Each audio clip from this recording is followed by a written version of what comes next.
Driving down Wesley Drive, Mike Morrison looked at each of the 11 houses from the corner to his own. Mike had framed 8 of the homes.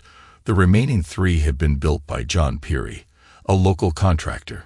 There was a rivalry between Peary Construction and Curtis Construction Incorporated, where Mike worked, but it wasn't unfriendly. Once, when John had run out of concrete 3/4 through a pour, Curtis sent his crew over to help. Of course, we know the southeast corner is the only corner that'll still be standing after the first good snowstorm, Curtis had joked as they left. Ah, screw you, Curtis, John had laughed.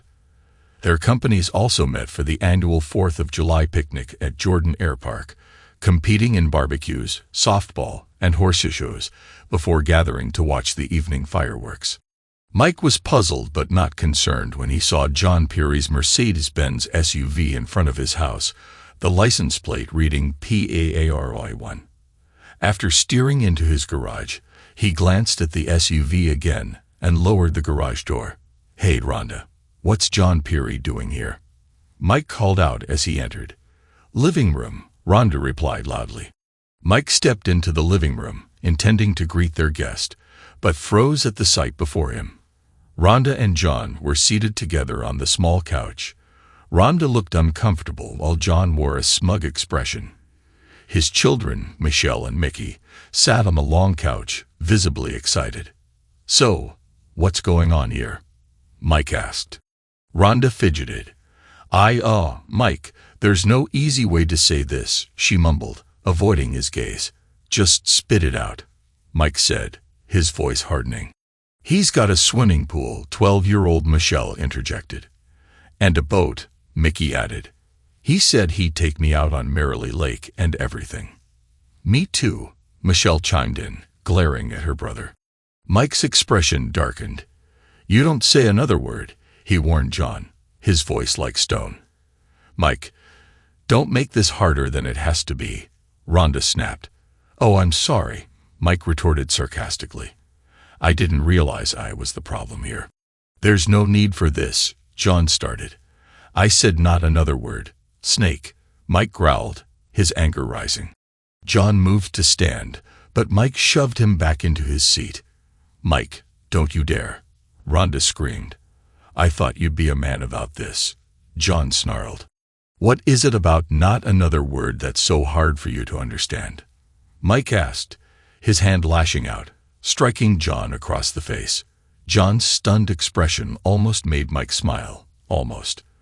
But his family was falling apart before his eyes. His daughter, his sweet angel, was ready to trade him for a swimming pool. His son, his tiger, was willing to toss him aside for a few fishing trips. The last time Mike had taken Michelle to the Y, she spent the whole time ogling boys, posing, and preening. She hadn't even dipped a toe in the pool. And Mickey, Mike had taken him to Merrily Lake several times. They'd fished, father and son, though each time Mike had to drag Mickey with him.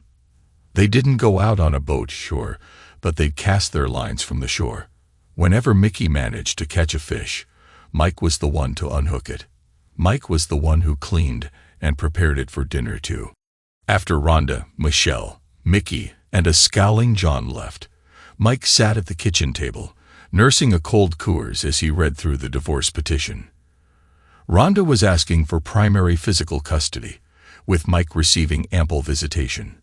She also requested $400 per child per month, plus half of all medical and educational expenses, and other incidentals to be discussed later. The microwave dinner he ate was flavorless, sitting heavily in his stomach. Mike had been hungry when he'd walked in, but now he just needed something to absorb the 3, or 4, or 5 beers he was planning on drinking. In the end, he had 2.5 beers.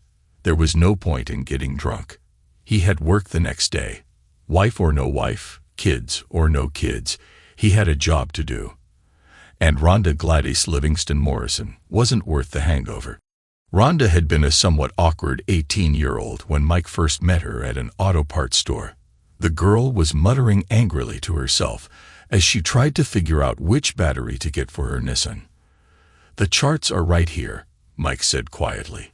"Aha, but my car's not on there," Rhonda snapped, pointing at the store employee.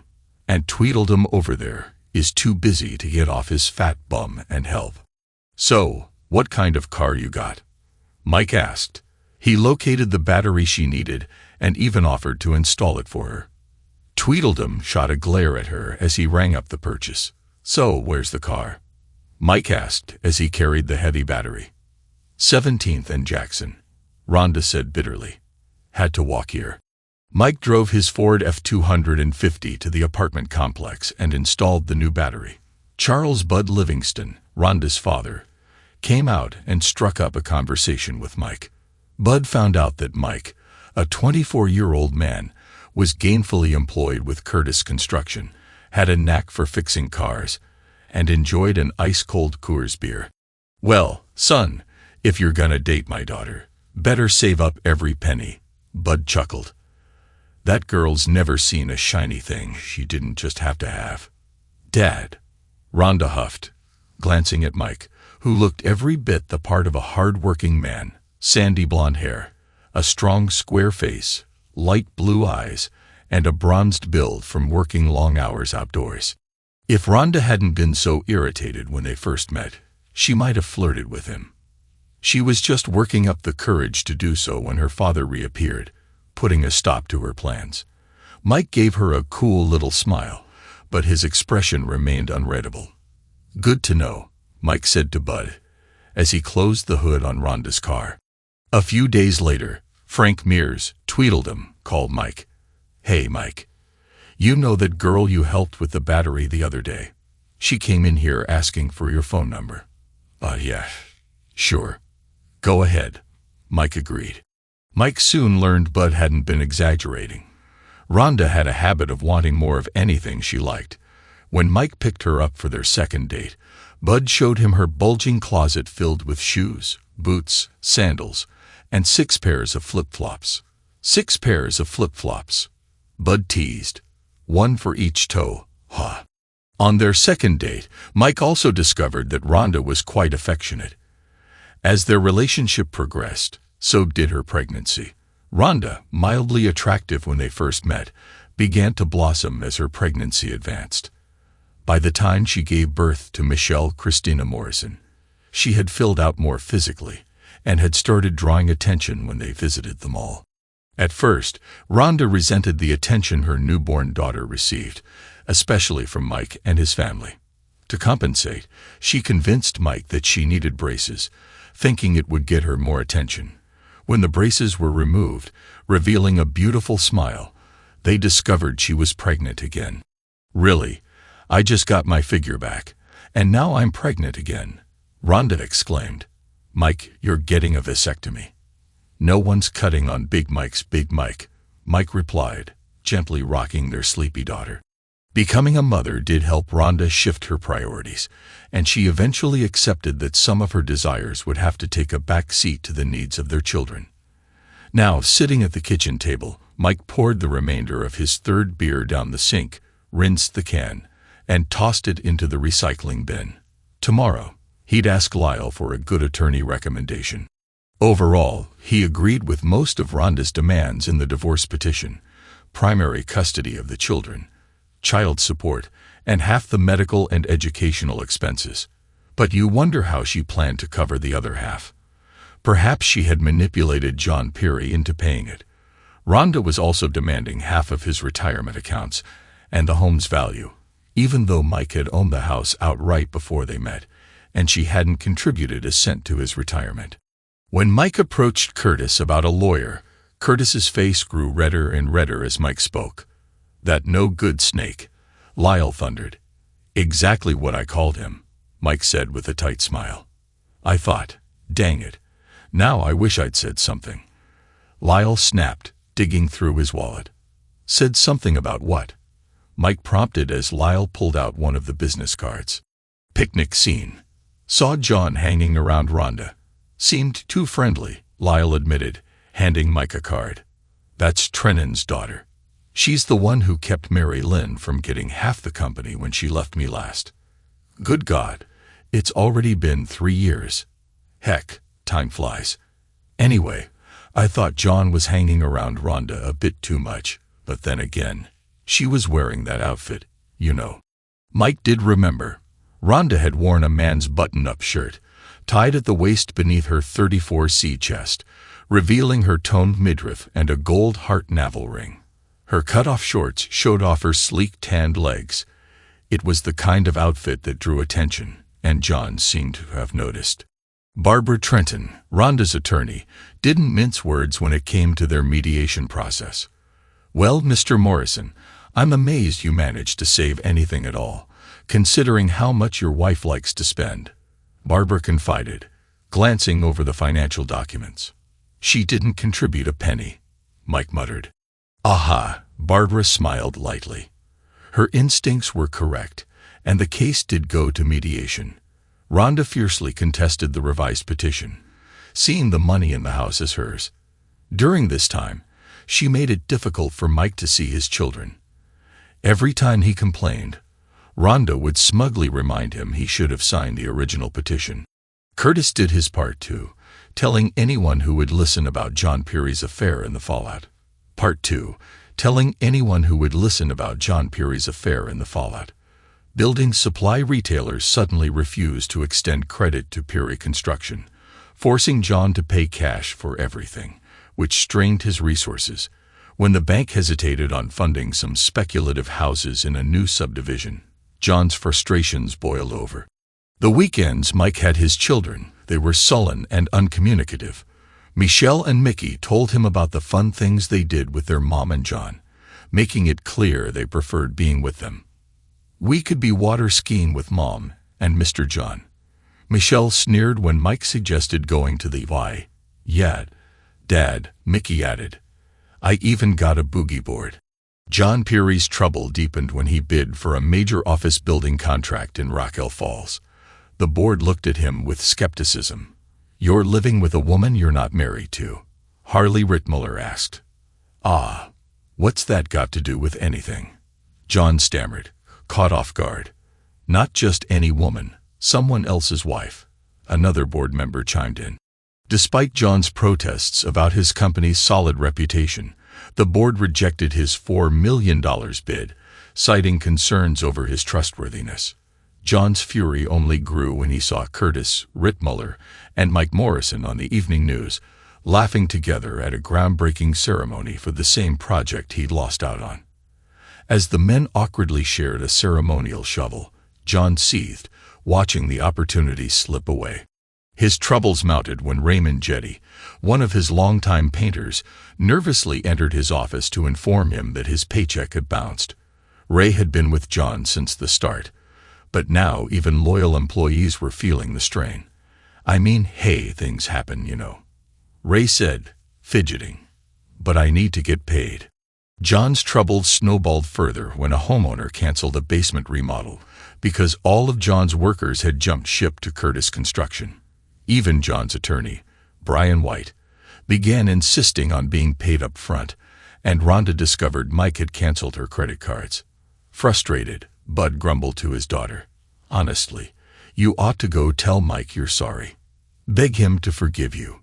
Remember, you married him. Promise to forsake all others." "Yeah, I remember that. And I paid for that wedding," Rhonda said bitterly.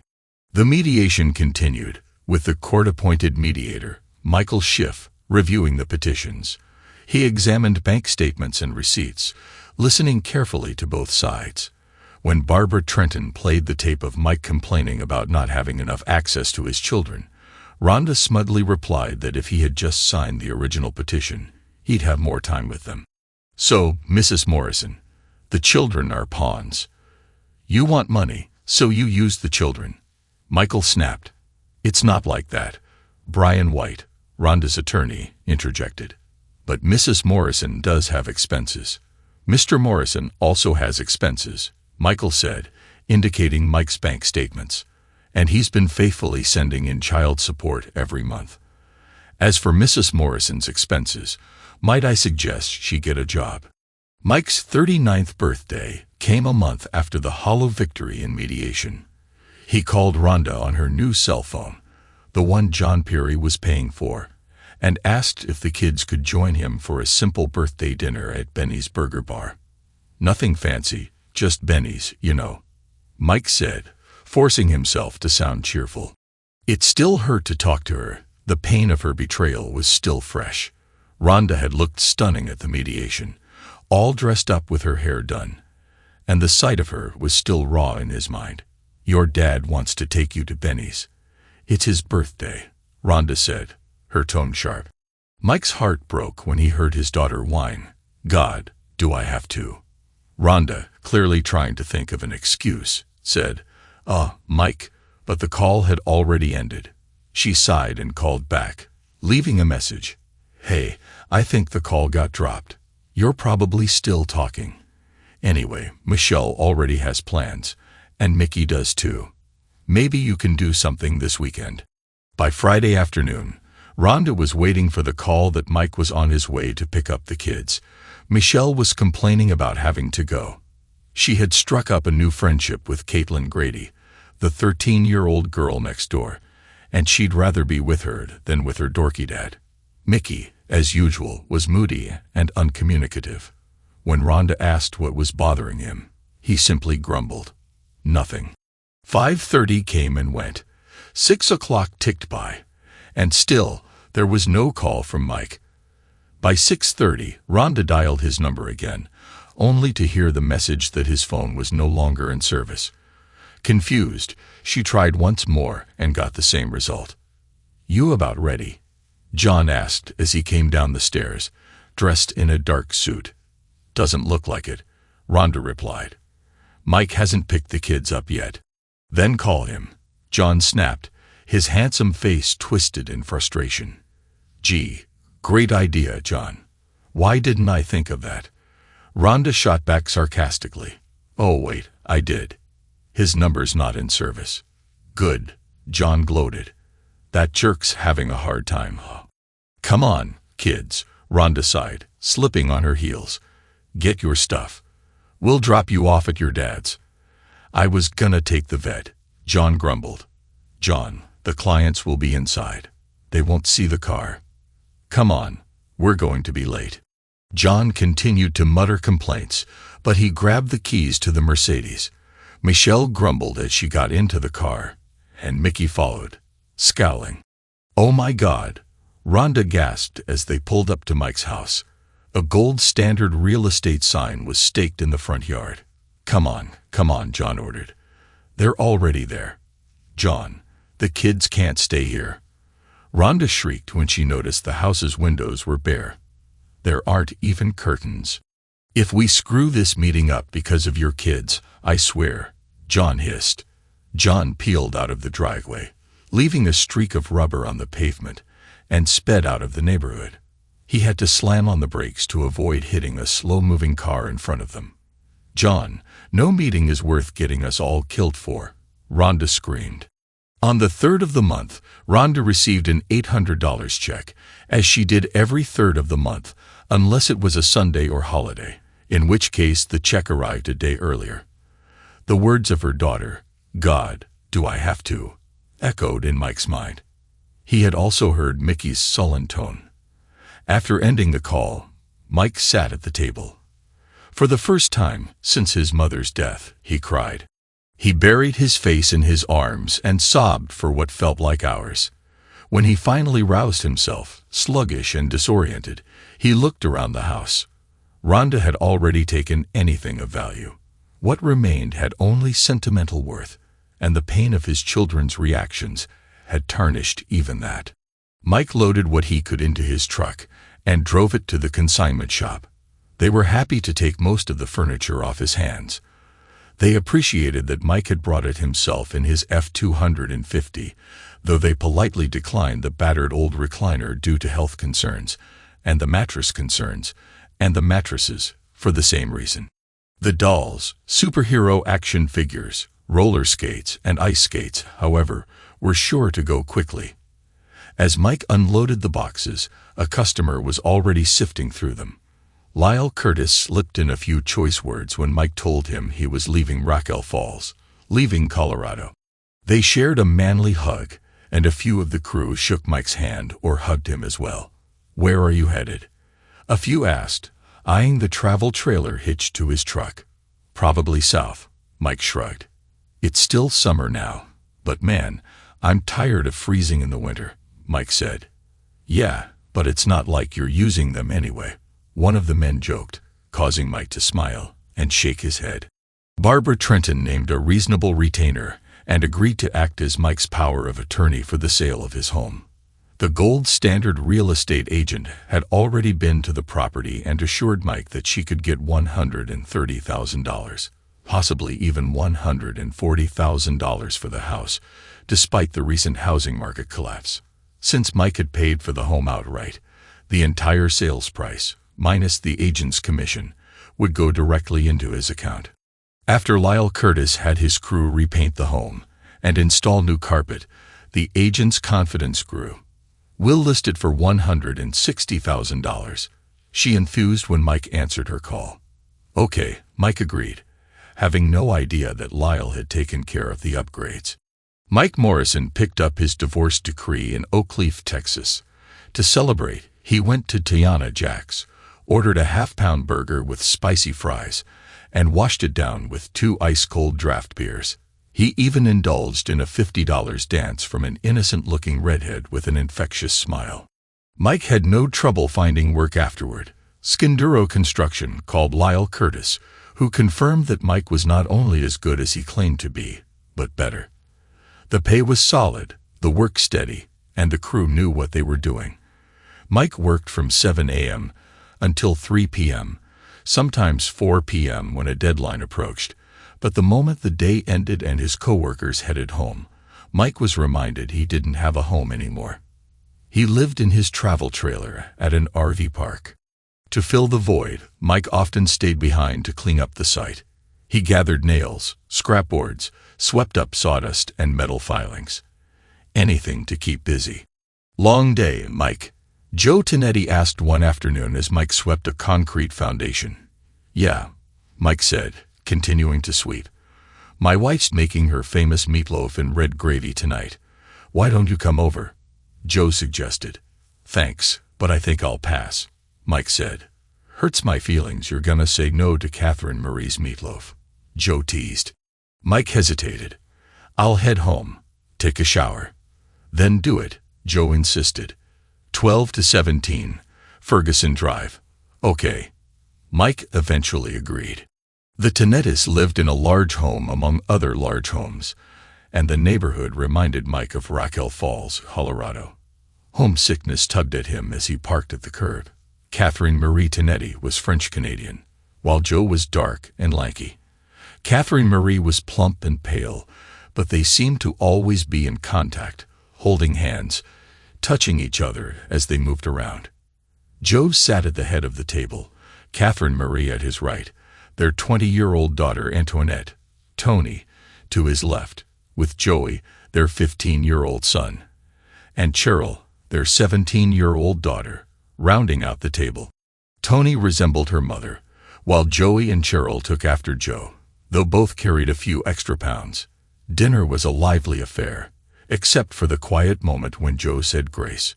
Mike learned that Joey played football for Saints Peter and Paul High School, and Cheryl, a senior at Sacred Ascension, was planning to major in biosynthetic engineering at the University of Louisiana at Descartes. "Must get it from her mama," Joe said proudly. "Definitely doesn't come from me." "Tony, you've been quiet," Catherine Marie noted. "I'm starting my last year of college," Tony mumbled, not looking up from her broccoli and cheese. "Came home from her first day of kindergarten and said she was going to be a teacher. Never wanted to be anything else," Joe bragged. Mike thought of his daughter, Michelle. She'd once wanted to be an Olympic skier until she realized it didn't pay much and required daily training. Then she wanted to be a doctor until she decided it was too difficult. The last thing she'd mentioned was wanting to be a meteorologist. "You don't even need to know what you're doing," Michelle had said. "The weather girl just reads everything off a screen." "We need good teachers," Mike agreed, snapping back to the present. Tony finally looked up, smiling. "I decided when Miss Davis taught me." She was so smart, and she talked about the world beyond Texas. Joe interrupted, teasing her. Hate to break it to you, but Miss Davis lied. There is no world outside Texas. When I asked her how to become a teacher, she told me I had to really want it and do well in school, Tony said, playfully swatting her father's arm. Valedictorian at Sacred Ascension, Catherine Mary bragged.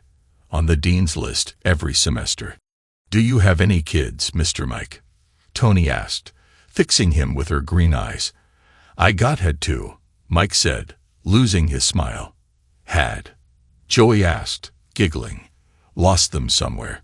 Tony teased, giving her brother a light smack on the back of his head. Hey!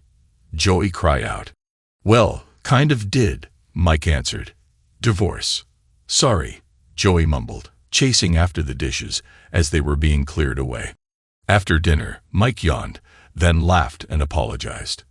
He thanked Catherine Marie for having him at her table, wished Tony, Joey, and Cheryl a good night, and surprised Joe by pulling him into a strong hug. Been a while, Joe, he said. Been a while since I sat at a kitchen table like that. The next day, Joe gave no indication that Mike had been a guest at his home.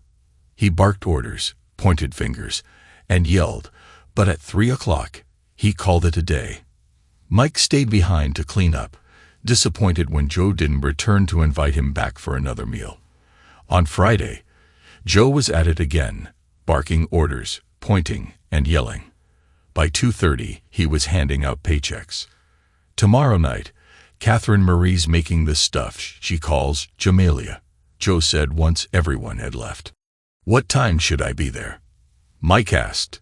6, Joe replied. But hey, tonight Joey's playing. Why don't you come? Mike sat on the hard bleachers, clapping and whistling for Saints Peter and Paul. St. Andrew trounced the home team, but the game was lively. Tony sat beside Mike, wearing cut-off denim shorts and a Saints Peter and Paul jersey. She touched his hand, his arm, and even his leg a few times. Her leg brushed against his often, a subtle closeness that lingered. By 5 o'clock on Saturday, Mike went to Burns & Burns supermarket, picking out a nice strawberry shortcake. After driving around to pass the time, he parked in front of Joe's house. Hey, Mr. Mike, Cheryl greeted with a smile. Dad, Mr. Mike's here. Gonna make him stand outside. Joe called out. Well, no, Cheryl replied. Then move out the way. Let him in, Joe teased, making her laugh. Catherine Marie accepted the cake with a smile. I really didn't need cake. But thank you, she said, placing it in the fridge. Then don't eat it, Joe quipped. Oh, but that'd be so rude. Our guest brings us a cake, and I don't eat it, she replied, patting her belly lightly. Joe hugged her from behind, a playful grin on his face. Joe, we have a guest. She laughed as Joe's hands wrapped around her waist. Won't take but a minute, Joe teased. Joe, leave me alone, she squealed, giggling as she wiggled free. They do that all the time, Tony said, rolling her eyes. What married people are supposed to do. Mike smiled, Tony's blush adding a warmth to the room. The 20-year-old turned and left the kitchen. Where are you going? Supper's just about ready, Joe called after her. To my room, Tony answered. How about you set the table? Joe said. Hey, I can do that, Mike offered. You're a guest, Joe objected. First time, I was a guest. Second time, I'm family, Mike said with a grin. Now, where are the plates? Tony showed him the cabinet, and together they set the table. She grabbed the knives and forks while Mike folded 6 paper towels into squares. Afterward, she placed the silverware on the napkins. You get the glasses and ice, Mike suggested. Dinner was hearty, with Catherine Marie's Jamelia, a tasty mix of chicken, pork sausage, rice, tomatoes, onions, and bell peppers, all simmered with a kick of cayenne pepper. Mike fought the urge to go for seconds, savoring every bite. You brought dessert, Joey cheered when the shortcake was mentioned. Yes, but I don't need it, Catherine Marie said once more. Good, more for me, Joey declared with a grin. Son, you've got a lot to learn about women, Mike chuckled. Sunday was a quiet, reflective day for Mike. He wasn't particularly religious and didn't attend church. Instead, he took a long walk to Oxbow Lake, where a few others who weren't keen on staying indoors had gathered.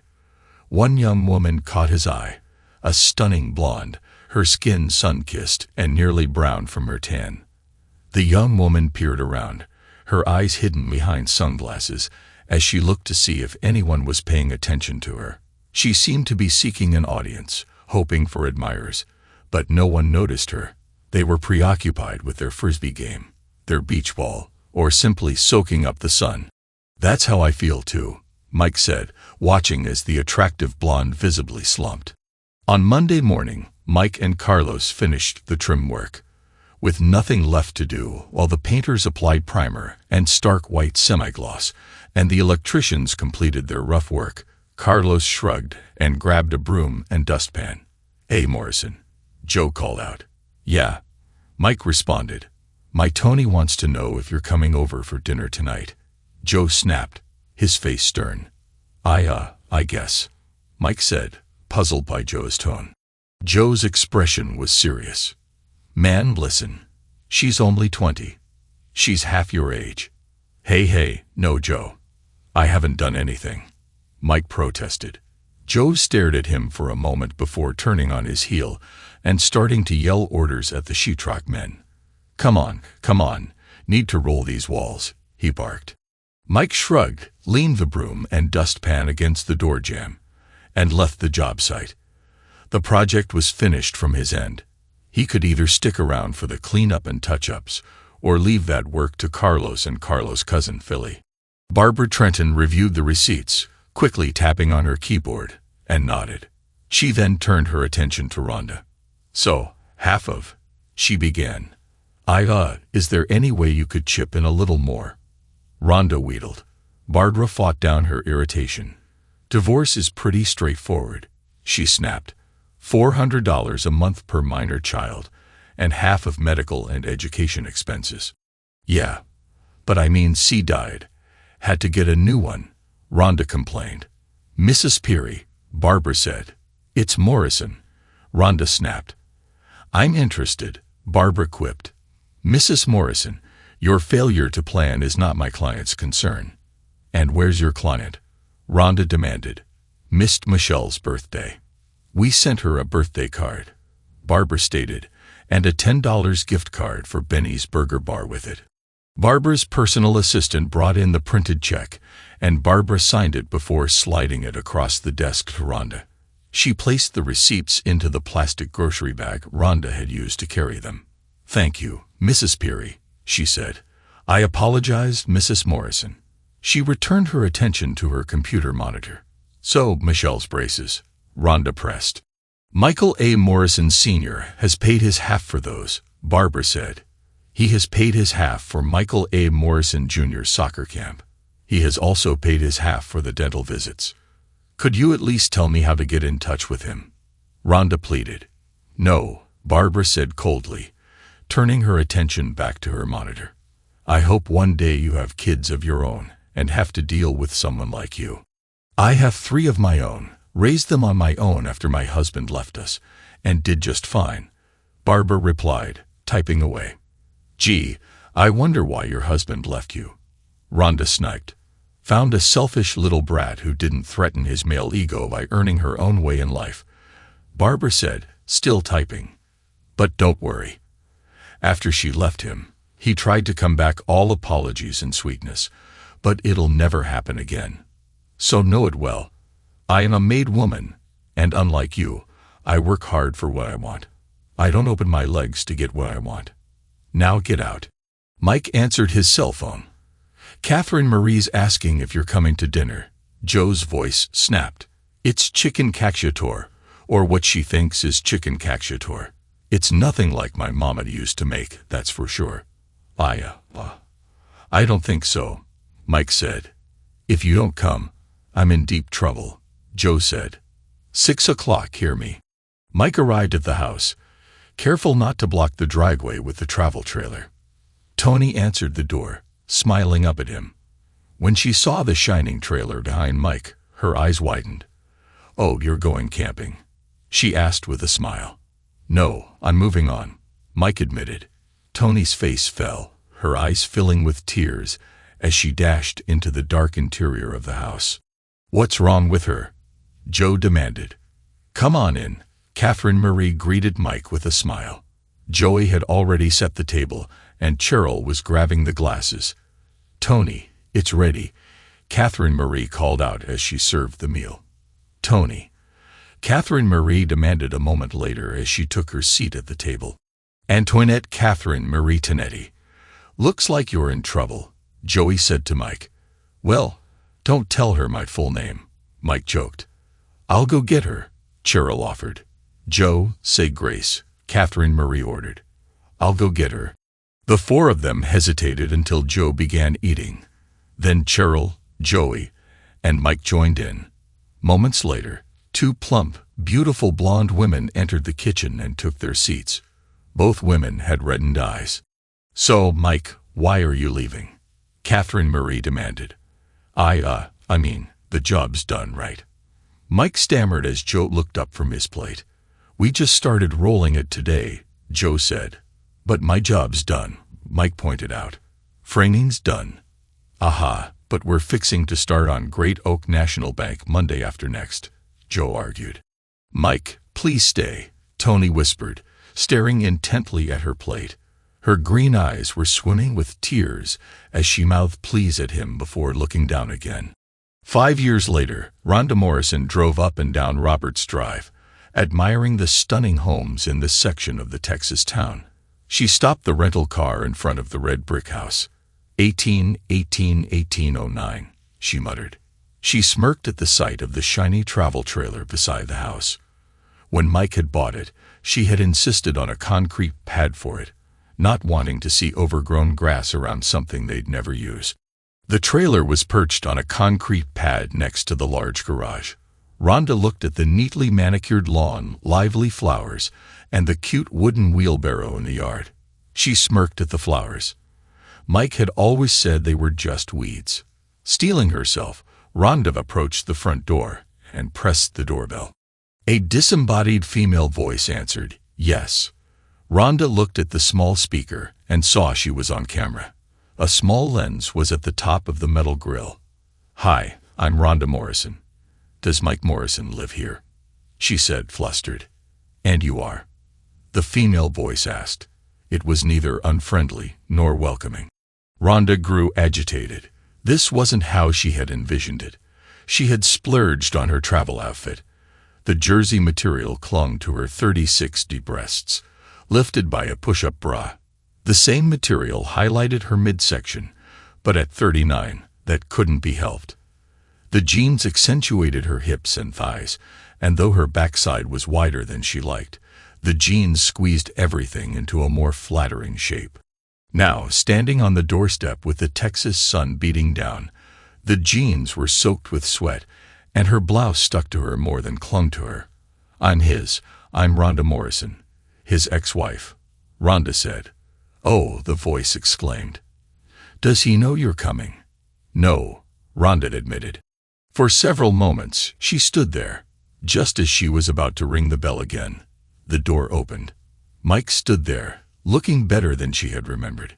His blonde hair had streaks of silver, his face was bronzed by the sun, and his chest and arms were muscular under his tank top.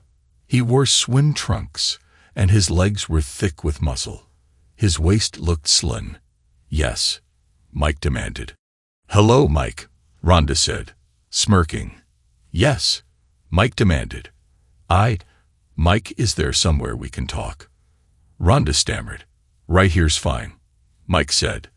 A beautiful young blonde woman stepped into view. Rhonda looked from Mike's stern face to the woman, who had long blonde hair, beautiful green eyes, and a gentle expression.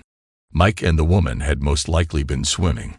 The young blonde wore a small wrap from just under her armpits to just below her crotch. Her arms were slim, her legs sleek, and the wrap flared away from her chest.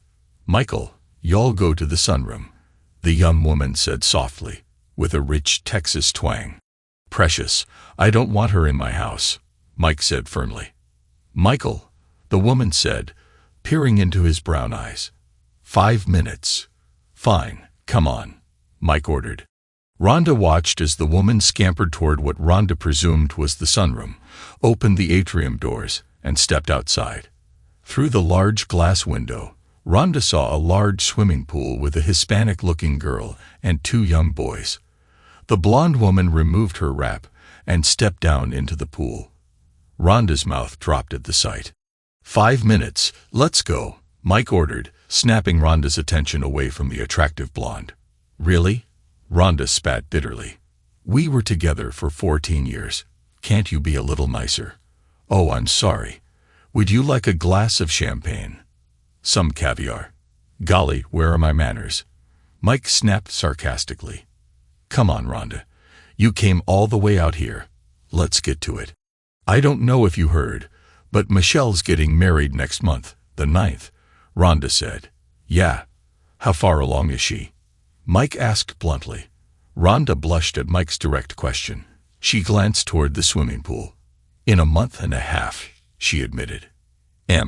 Was Mike's response. "She'd really like it if her dad could walk her down the aisle," Rhonda said. "God, do I have to?" Mike spat bitterly.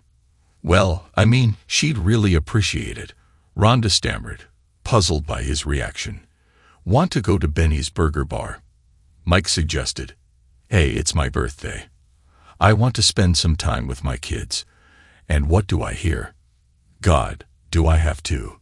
So no, Rhonda, I won't be walking Michelle down the aisle. Tell her to get John Peary to do it." "All right. What else do you have?" "John Peary is no longer a part of our lives," Rhonda snapped, her pretty face twisting with frustration. Mike responded, turning to see a little girl bravely jumping from the diving board into the pool. He smiled as the 2 women applauded the girl's achievement. The girl swam to the ladder and ran to the atrium doors, dripping water everywhere. "Daddy, did you see me?" the girl shrieked. "Yeah, I saw you. You jumped from the board right into the deep end, just like a big girl," Mike said, picking up the wet child and hugging her. "I'm proud of you." "Hello," Rhonda said to the blonde woman who entered the room. "I'm sorry she ran in here before I could stop her," the blonde said. "My mommy's a teacher," Audrey said proudly. "Oh, it's fine," Rhonda said. "She didn't disturb anything." Mike smiled and gave his daughter a big squeeze. "Come on, sweetheart. Show mommy that big jump again, okay?" "Daddy, you need to watch," Audrey demanded. "Like I could ever take my eyes off you," Mike said with a smile, squeezing her again. "So why can't Mickey walk his sister down the aisle?" Mike asked as Audrey stepped back onto the diving board. He's just out of the treatment center," Rhonda stammered. "I mean, I know he's out, but just how bad is your insurance? It didn't pay a penny for his treatment," Mike asked, smiling as Audrey jumped into the water again. "What insurance?" Rhonda spat bitterly. "I know it paid $28,000 the first time, and that was just my half. Paid $31,000 the second time. And this one was what, $38,500. My half," Mike said. Rhonda looked pointedly around the sunroom at the rodent furniture, Spanish tiles, and large backyard with the swimming pool. "Quit sending him to country clubs," Mike demanded. "Frankie's boy got clean and sober at the charity ward, and has been clean for almost 9 years now." Rhonda glared angrily at Mike. He clearly had no idea of the guilt she'd been carrying for the past 4 years. Rhonda had been humiliated when she learned she hadn't received a payment she was sure she'd sent. She had stormed upstairs to complain, only to find John and her 13-year-old son in their bedroom. Mickey told the police that it had been going on since the second night they moved into John's house. After John's arrest and the divorce, Mickey started skipping school, staying out late, and coming home with alcohol on his breath. The first treatment center was after Rhonda came home to find Mickey unconscious, a needle still in his arm. Her job at Myra's boutique was commission-based, and she struggled to cover expenses. 3 years later, she was still paying off her half of the bill. "He's in jail," Rhonda admitted. "Wonder if I still have to pay you child support if he's in jail." Mike wondered aloud as he watched his wife, the maid, and the children toweling off. "He's still a minor," Rhonda snapped. "Aha, but you don't have him in your custody, do you?" Mike said, getting to his feet. "5 minutes is up, Rhonda." "Really? I flew all this way to beg you to be a part of your daughter's wedding, and you're just going to go on about it?" Rhonda shrilled. "Did I ask you to come here?" Mike asked. "No, Michelle did," Rhonda snarled. "Then maybe Michelle should have come," Mike said, opening the door to the sunroom. "Hey guys, are you all waterlogged? My fingers are all bumpy," Audrey announced. "Oh, that's terrible," Mike said. "Well, you seem to have done all right for yourself," Rhonda snarled bitterly at Mike. "No thanks to you." Mike smiled and ushered Rhonda out of the house. Neither said a word as he closed the heavy door behind her. As she walked from the door to her car, Rhonda felt sweat begin to gather around her waist and under her armpits. Inside the home, Mike entered the kitchen where a mild commotion was taking place. His wife and their maid were trying to figure out what the children wanted for dinner. "Boogers and toes," Mike joked. "Don't get them started," the blonde smiled. "Daddy, I want hot dogs," Russell said. "Yeah, hot dogs," Bertrand echoed. "Now wait a minute." Carmen, the housekeeper, laughed. "I thought you said you wanted hamburgers." "I changed my mind," the boy stated. "How about spaghetti with hot dogs cut up in it?" Mike suggested. "Yeah." The 3 children agreed. "Daddy, you're the best." His wife smiled as she began preparing the pasta. After dinner and baths, which the children argued should count as a pool session, Mike read bedtime stories. He then walked into his bedroom. "Hey, precious," Mike said as his wife emerged from the closet, dressed in a simple t-shirt. "What did your ex-wife want?" she asked, kissing him. "Want to know how you can look so good even after being with an old man all this time?" Mike replied with a smile. "Plenty of protein," she said, smiling as she crawled onto the bed. "Come on, really. What did she want?" she asked. "She wanted me to walk my daughter down the aisle. Michelle's getting married next month on the 9th, Mike said, following her into bed. "So, are we going up to Rockell Falls?" she asked, smiling happily. "It's snowing up there yet in August," Mike teased. "No, precious, despite what you Southerners might think. Colorado is nowhere near the North Pole," Mike smiled. "And no, we're not going. You think you're going up there by yourself. That's not happening," she snapped. "You're not going to walk her down the aisle." Mike's wife laid her blonde head on his chest, her fingers gently rubbing his muscled chest. He wrapped his right arm around her. "Baby, I know what happened. I know it hurt," she whispered. She lifted her head, her green eyes searching his. Mike moved to kiss her, but she pulled back. Mike remembered the first time he had seen her. She had been beautiful then, and even 6 or 7 years later, she was still stunning. He and Tony had gone on a few dates. Tony was beautiful, and her body was pleasingly plump. She was intelligent, thoughtful, exuberant, and fun. He cared for her very much, but there was no real spark or chemistry. The sex was terrific, but there was no real connection, other than 2 lonely people using each other. Thankfully, Tony had brought up the painful truth. "Michael, I love you," Tony said as they walked around Kennedy Park by Oxbow Lake. "Aha," he responded, distracted by a woman with a Yorkie. The woman had a tight backside and was wearing boy shorts that accentuated her figure. The Yorkie was on a retractable leash. Mike was fascinated by the dog's antics. "Michael, I love you," Tony repeated. Mike felt a pang of guilt. He knew he wasn't in love with her. He cared for her but didn't see a future together. "I'm just not in love with you," Tony admitted.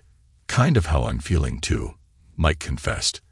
"I care a lot about you, but do I see any long-term romance here?" "Probably not." "Oh," Tony said. but I know we'll always be friends." "Yeah," Mike said. "I owe you one thing. You kept me from running off just because things got a little hard." Tony smiled up at him, and he put his arm around her and gave her a squeeze. Just then, the Yorkie started yapping and charging at a jogger. The jogger, unaware of the retractable leash, tripped and fell hard.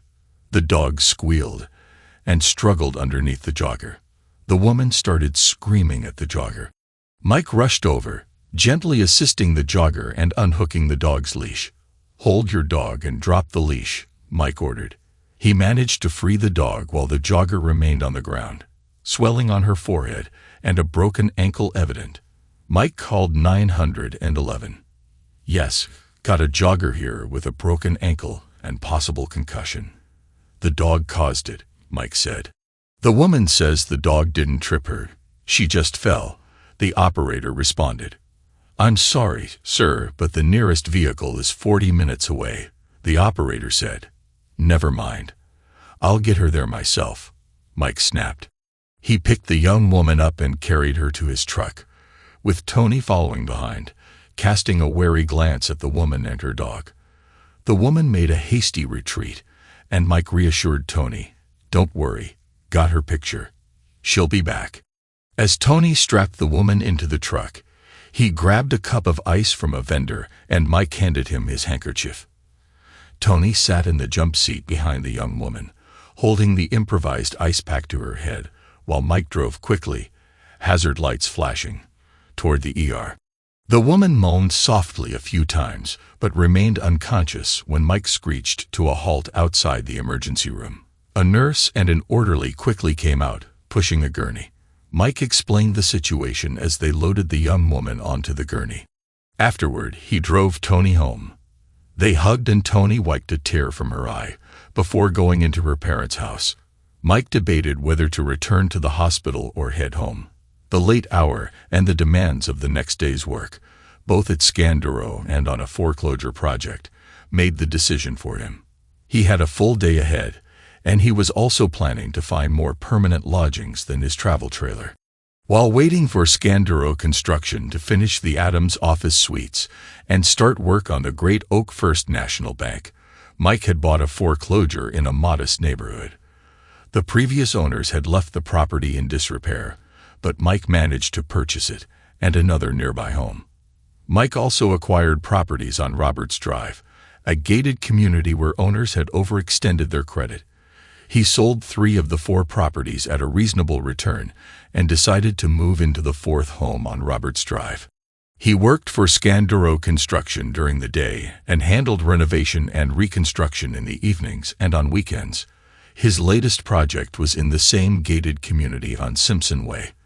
The previous owner had overextended on a failed investment and had ended his life in the house. Nora Sanford, the man's wife, had emptied the safe deposit boxes and vanished, leaving the house as the final piece of the estate. Mike purchased it at a fraction of its estimated value. He needed only to update the carpet and paint, as the previous decor featured very bold colors. After a day of work, Mike decided to visit the hospital instead of heading to the Simpson Way property. He parked and entered the hospital, only to realize he didn't know the young woman's name. A nurse checked his driver's license and, after a brief search, directed him to the 4th floor. When Mike entered the room, the woman's first words were, "They cut up my shoe. Get it off." Mike smiled at her clear green eyes and said, "They weren't sure, but they thought there might be a doctor who could help with that knot." The woman looked at him with curiosity. "I was going to Connolly," she said. "Oh, what were you studying?" Mike asked. "Education," she replied. "I want to be a teacher." Mike nodded, recognizing a potential connection.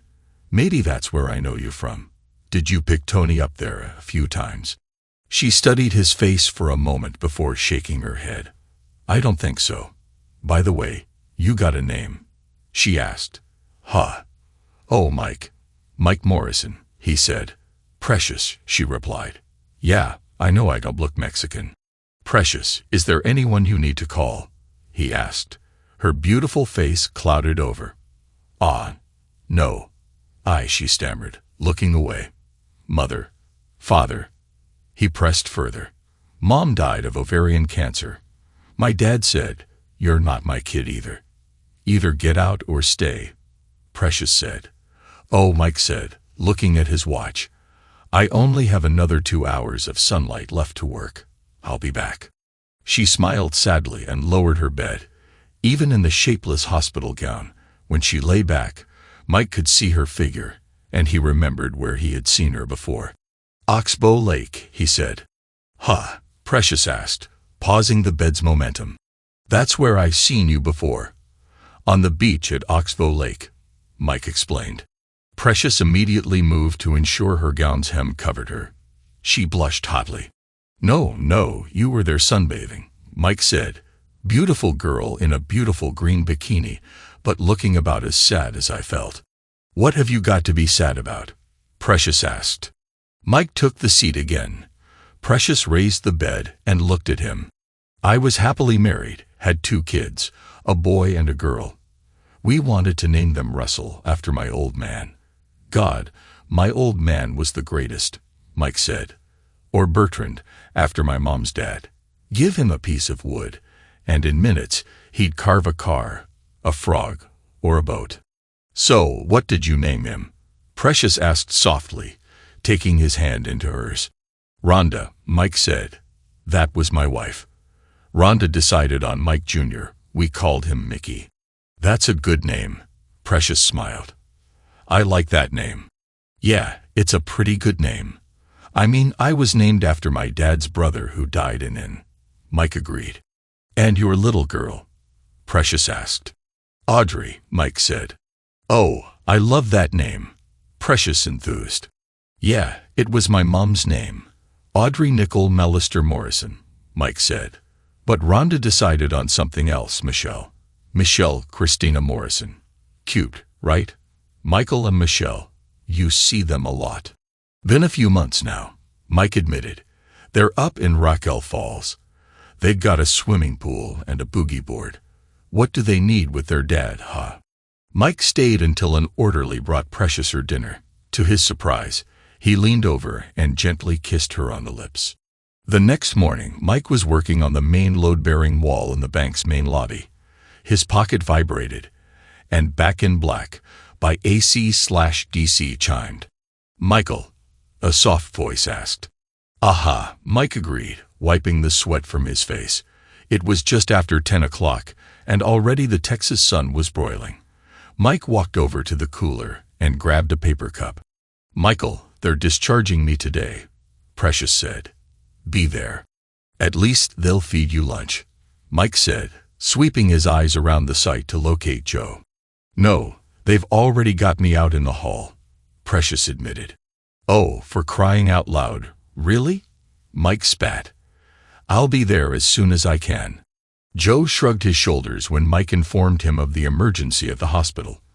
An orderly wheeled Precious to the curb. Mike lifted her and put her into his truck, then helped her buckle up.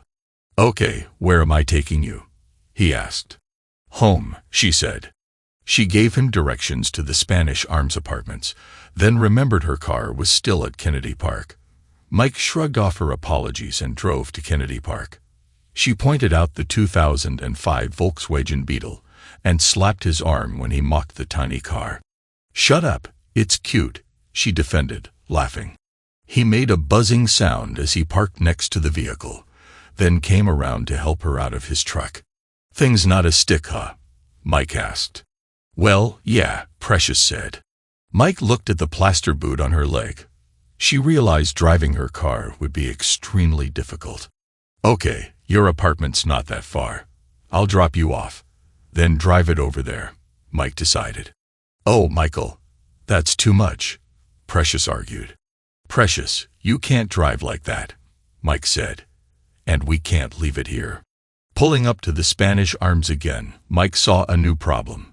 Precious lived on the 3rd floor. "Precious, they didn't give you any crutches?"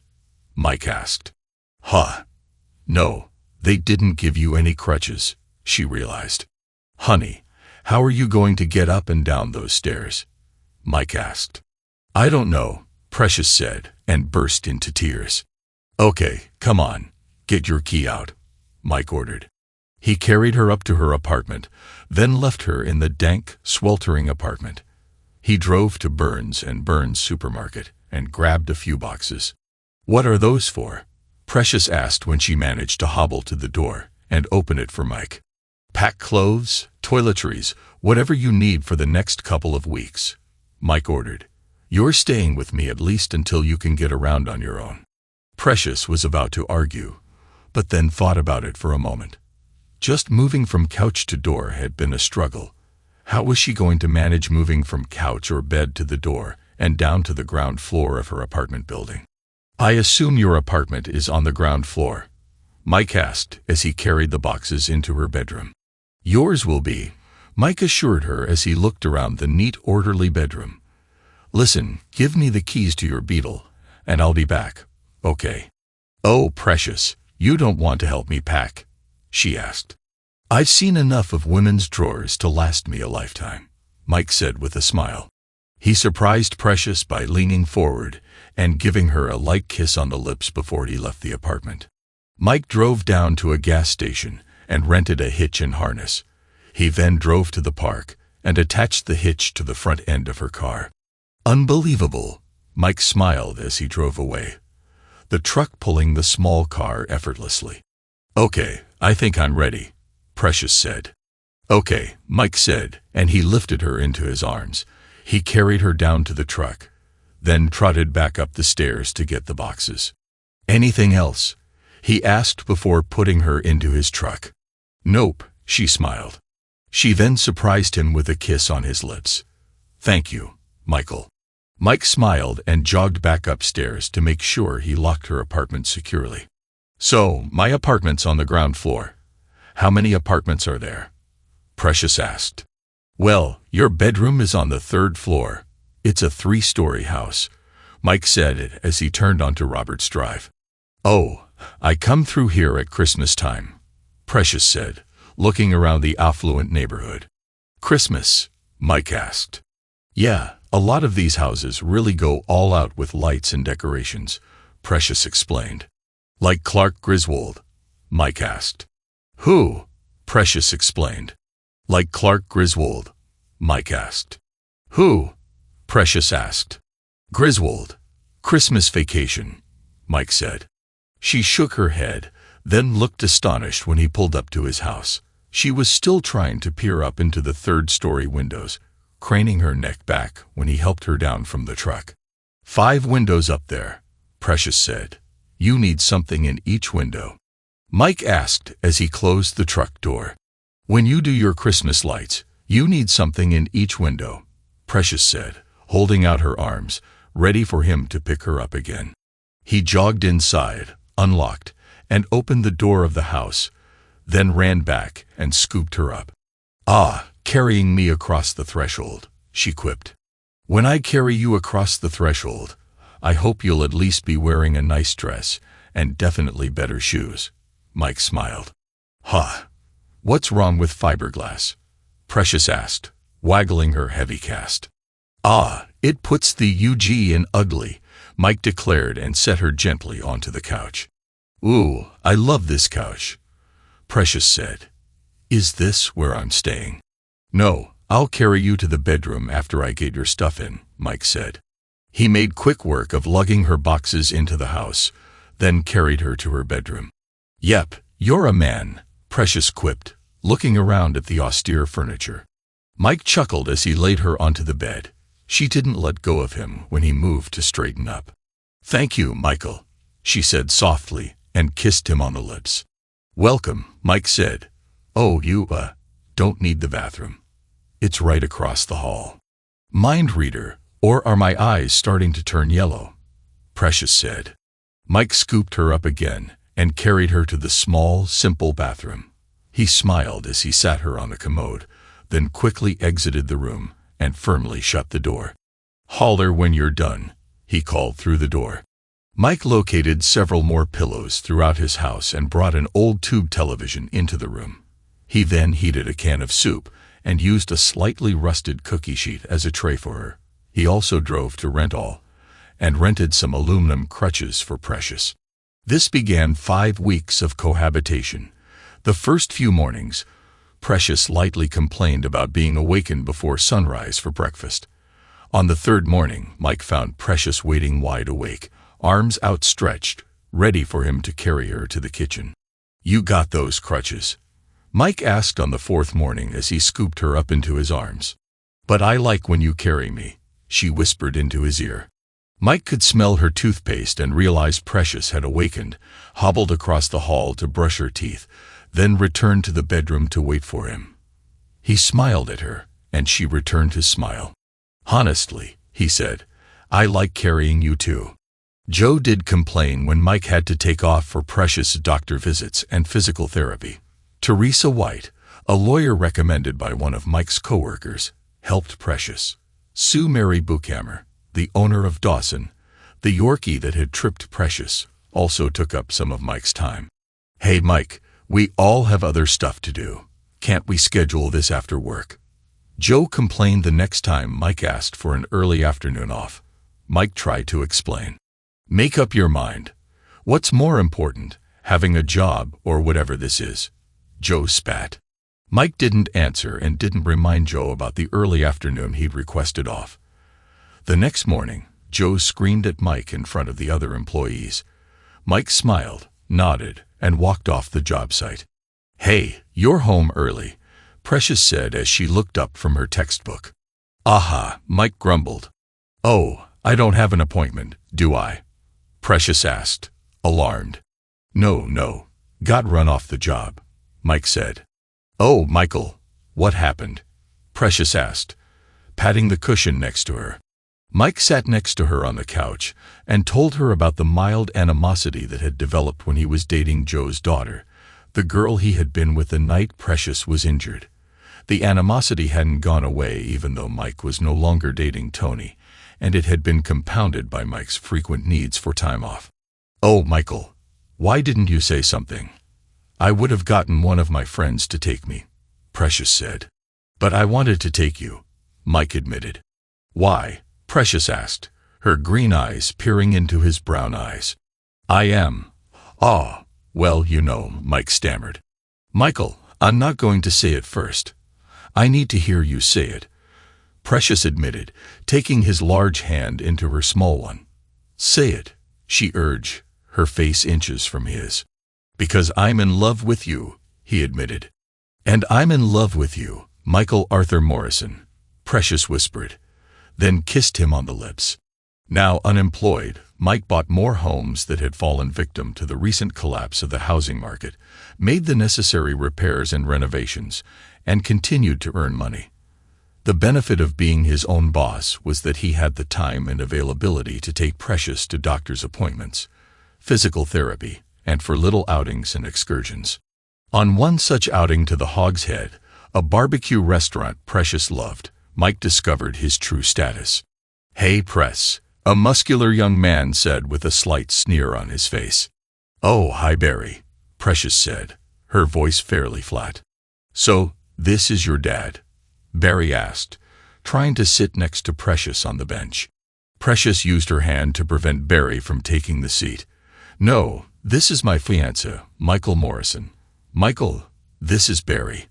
I used to date him," Precious said. "Whoa," Barry laughed mockingly. "Your fiancé? See, Barry." "Oh, hey, Allison. What's up, girl?" Barry said, finding a different seat. "See, I found out there's a huge difference between men and little boys." Precious smiled sweetly. "Hey, Precious, the ribs are here," Allison said. Barry glared at Mike, jostled the table with his hip, and walked back to another table. "Your fiancé?" Mike asked as the waitress brought them their brisket platters. "Oh, you didn't know." Precious smiled, squirting some Texas heat barbecue sauce onto her brisket, followed by a generous squeeze of Texas sweet sauce. She stirred the two sauces together with her index finger, then held out her dripping finger. "Want to get married the day after Christmas, you hear?" she asked. Mike took the sauce from her finger. "Give me about a month to find the perfect ring," he agreed. Precious smiled triumphantly. She smiled even wider when Mike squirted the 2 sauces onto his own plate of brisket. "Gives me time to get this thing off too. Can you 2-step?" Precious asked. "And gives me time to get some dancing lessons," Mike said. Brandon Wright, the pastor of the Fellowship Non-Denominational Church in Sweet Oak, Texas, performed the wedding ceremony. The handsome man was gregarious, loud, and jubilant, and his love of God and preaching was evident.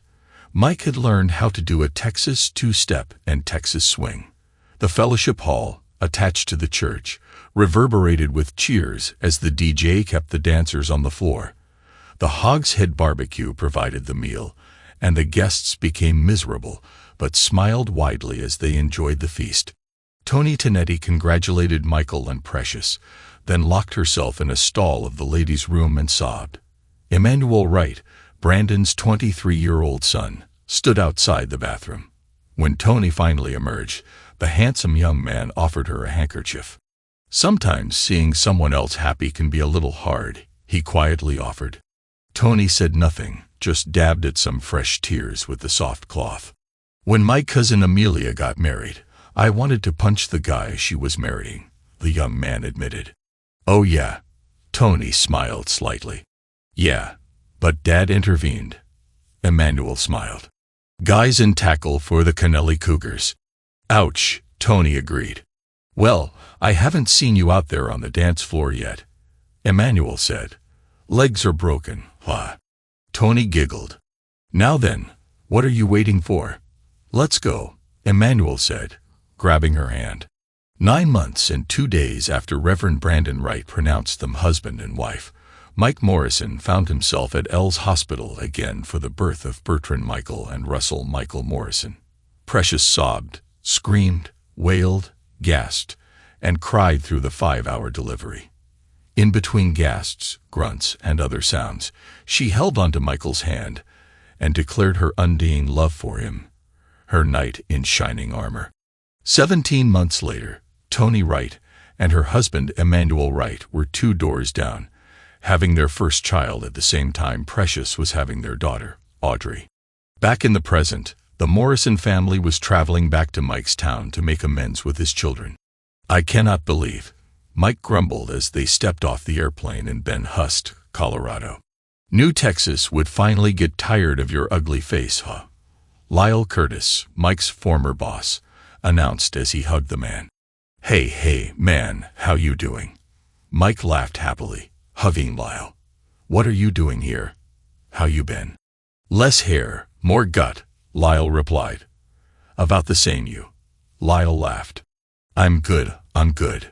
Lyle Curtis, want you to meet my family.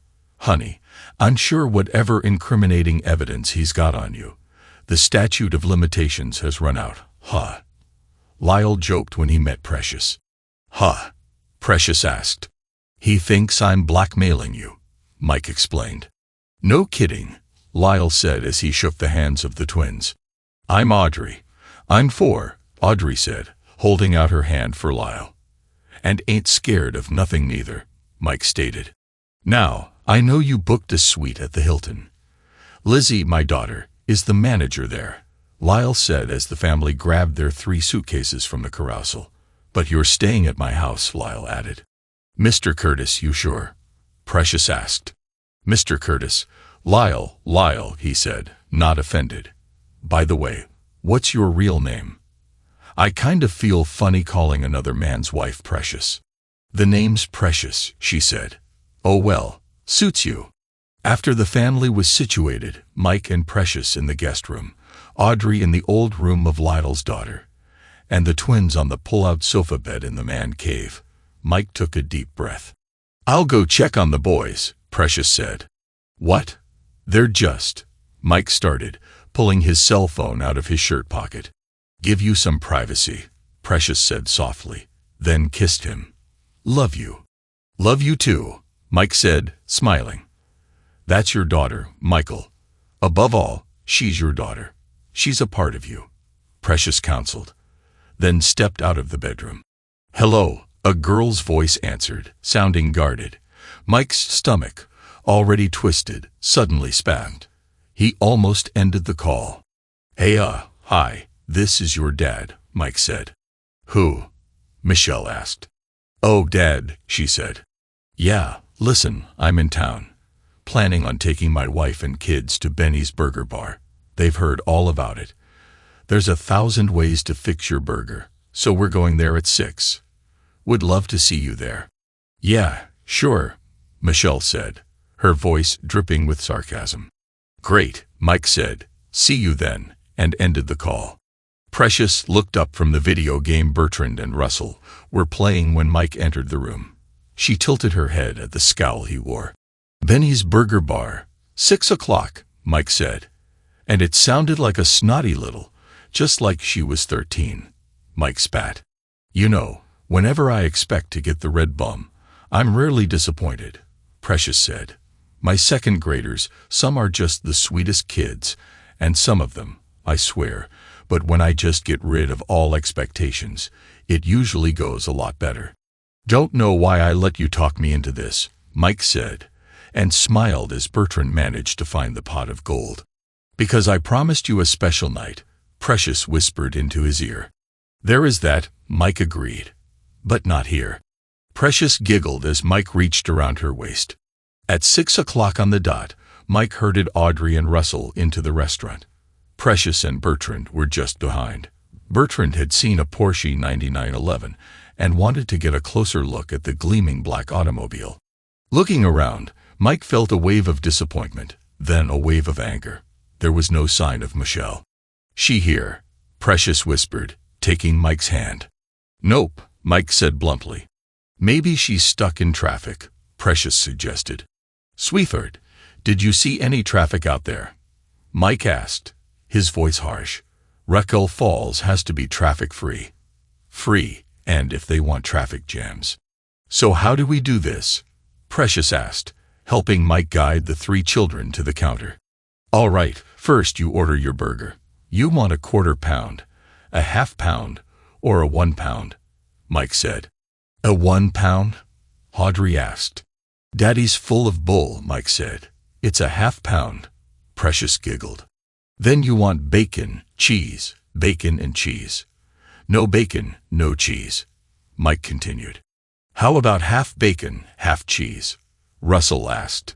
Aha, now you're getting the idea. Mike agreed. Then, when that slab of 100% beef goodness comes out, you walk over to the bar, and that's where the magic begins. There's over 40 different things you can put on that burger. Boogers? Bertrand asked. No, Precious said, her lips tight with disapproval. Those you have to bring your own. There's blue cheese, salsa, jalapenos, onion straws, Mike said. Sounds like you've been here before. The girl behind the counter smiled. Been a while. Used to be my favorite place, Mike admitted. Michelle showed up nearly 20 minutes late. She nodded in acknowledgement that she'd seen Mike, then turned her attention to ordering and fixing her burger. Hi, she snapped, slapping her tray down. You're what, about 5 months along? Mike smiled, looking at the punch. Aha, Michelle said, stuffing a mouthful of burger into her mouth. I'm 2 months along, Precious said, trying to establish a connection with the surly girl. That's nice, Michelle said. So, Dad, come on. You wanted this meeting. Let's go. Mother says you're getting married this Saturday. Mike fought hard against the urge to react to his impertinent daughter. Yeah, heard. You said who cares, Michelle agreed. Anyway, came to see you get married. Wanted you to meet your brothers and your sister.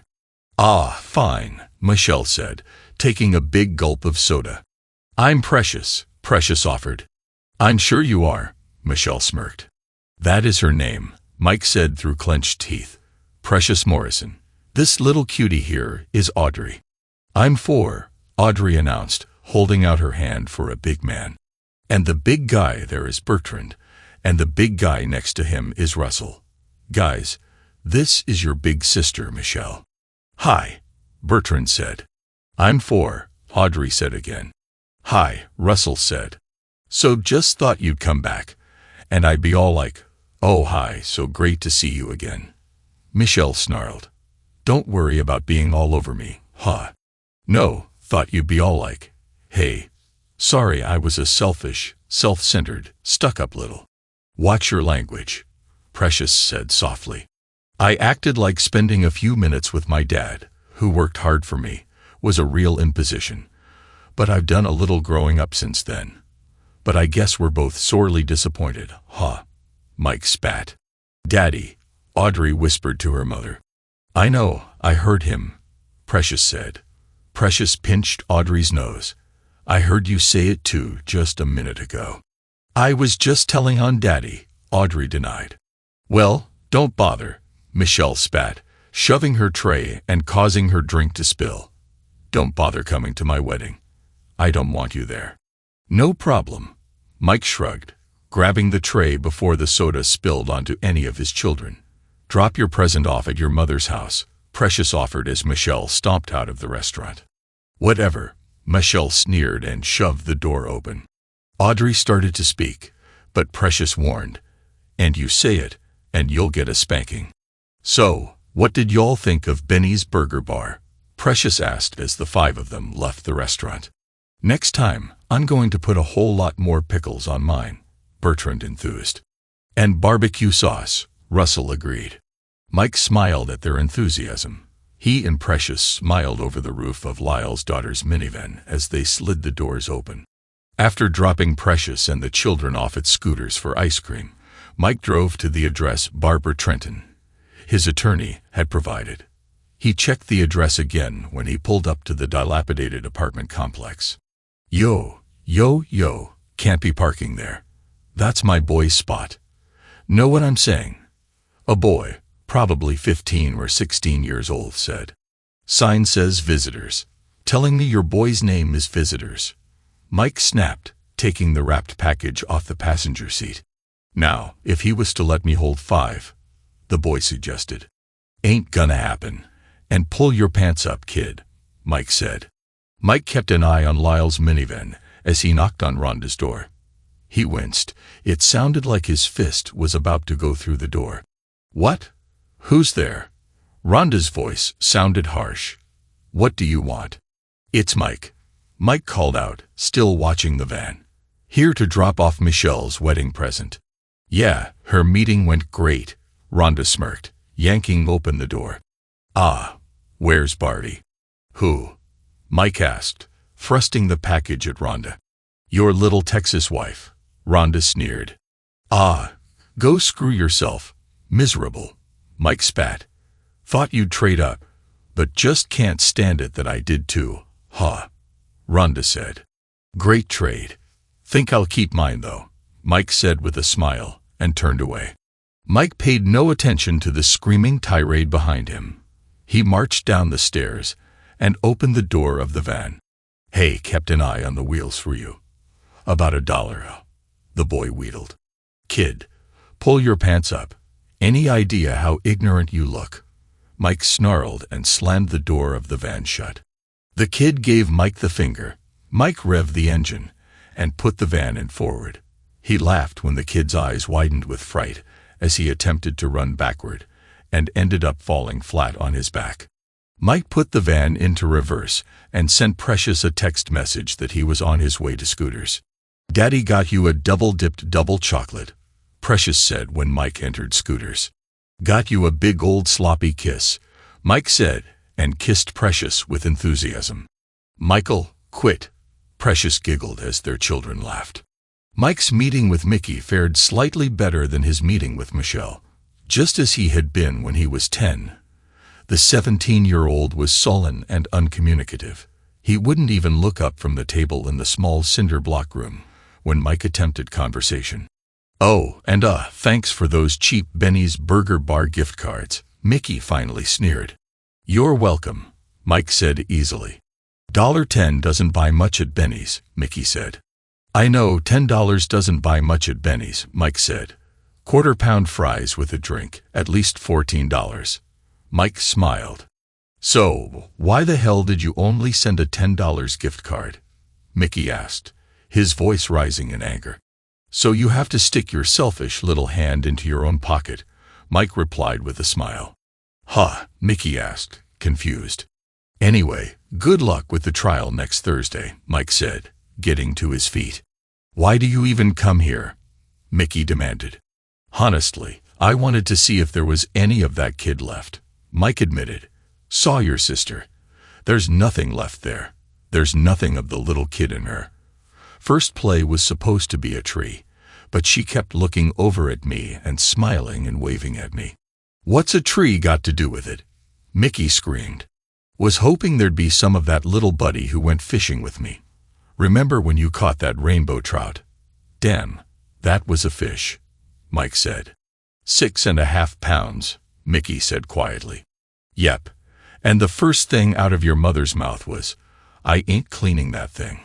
But boy, did she eat the heck out of those fillets, Mike said as the deputy unlocked the door. Hey, how'd you get all those fillets out of that fish? Mickey suddenly asked. Ran down to near Myers and bought 3 more trout. Mike chuckled and stepped out into the hall. Dad, Dad, Mickey cried out as the heavy door slammed shut. Precious was true to her word. Mike had made an attempt at reconnecting with his kids. He had even spoken with Barbara Trenton about assisting Mickey. The harsh woman pursed her lips and charged Mike $3,000, but she did represent Michael Arthur Morrison Jr. in his trial. Through Barbara Trenton, Mike heard that Mickey had been sentenced to 2 years. Because the sentence was longer than 1 year, he would have to serve his time in a Colorado state penitentiary. But Barbara had managed to get Mickey assigned to 5 Tribes, a medium-security penitentiary. A few months after that news, Mike heard that he was a grandfather. Michelle Schron had given birth to Louise Charlotte Schron, a beautiful baby girl. Precious had given birth to Louise Charlotte Schron, a beautiful baby girl. Precious asked, Michael, that's not right. And through Barbara, Mike heard that his granddaughter had not lived to see her first birthday. The tears Mike shed were heartfelt as he penned a letter of condolence to his daughter and her estranged husband, Alan Charles Schron. 7 months later, Precious gave birth to Olivia Nicole Morrison. Mike was overwhelmed with joy, but a strange sense of pain haunted him. He held his daughter, but he could never hold his grandson. 3 weeks later, the world was to collapse again. Precious was waiting in the driveway for Audrey to return from school. As the school bus came to a halt and Precious walked towards it, a man driving his pickup truck at high speed struck Precious and later rammed into a nearby house. Audrey saw the whole ordeal. 3 hours later, Precious was put on life support at the nearby hospital. Mike was not crying. He was just stunned. He was still trying to process the phone call that shattered his world. He drove to the hospital without any problem, but felt as if he were not driving. He felt as if he were sitting somewhere silent, with everything just moving around him. His body was responding to everything, but he could not feel Audrey's touch. He was able to see Audrey crying, yet he was unable to understand what to tell her. His silence was broken when the doctor finally came out and spoke. Mr. Morrison, I tried my best. She is in a better place now. Mike felt the silence again, standing there for what felt like an eternity. He only came back to his senses when Audrey shook his hand and asked, Can we see Mom? Mike knew that it was time for the most difficult conversation he would ever have. We may not see Mommy again. God asked her to come and stay with him in heaven, so she has gone into a deep sleep and might not wake up for a long, long time. He wasn't sure if Audrey understood, but she said, Okay, let her sleep. We should go home. The baby needs to feed. It has been a long time for her without Mommy. Mike did not know if Audrey was playing a game or if she had just grown up to become the big lady of the house. He would have his answer 3 days later. Precious was in her casket, dressed in her wedding gown. Mike stood near her and placed his hand on her chest. This was the first time he placed his hand on her and did not feel her heartbeat. He could not hold his tears back when the thought came to his mind that he was never able to tell her what she meant to him and how much he loved her. He looked up to the cross and prayed for one moment to give her life so he could tell her how much he loved her and feel her heartbeat one last time. Everyone said their eulogies, and then his little princess, Audrey walked up to the stand with a piece of paper in her hand. Mike had already teared up. He knew he could not hold back his tears and did not want to cry in front of so many people. So he walked to the men's washroom and sat down in a booth. He was still able to hear Audrey's voice over the sound system. "My name is Audrey.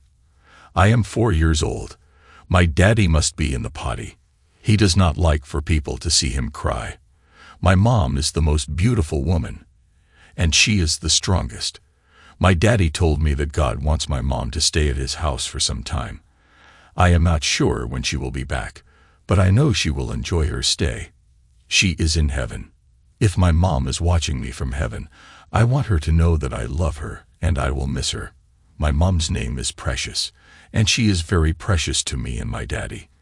My little sister cannot speak yet, but I know she misses mommy as well. So God, please send her back quickly. Thank you, everyone. Please don't cry. My mommy is with God." With that small speech, Audrey brought tears to everyone's eyes.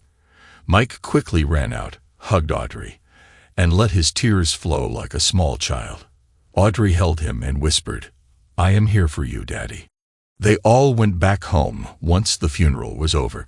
2 years later, Mickey was out of the penitentiary, but wasted no time returning to his old ways. He hired a sex worker and got high on cocaine with her. His body was found in a massive wreckage on the highway. Both he and the sex worker died on the spot. Mike attended his funeral, but did not offer a eulogy, nor did he speak to anyone. Rhonda was crying, but Mike never approached her to console her. Once the crowd had left, Mike walked up to the grave and placed a white flower on it. Rhonda stood behind him and could only muster, "I am sorry, Mike. If only I had kept the family together. My desire for more in life took away my husband, my family, and now my son.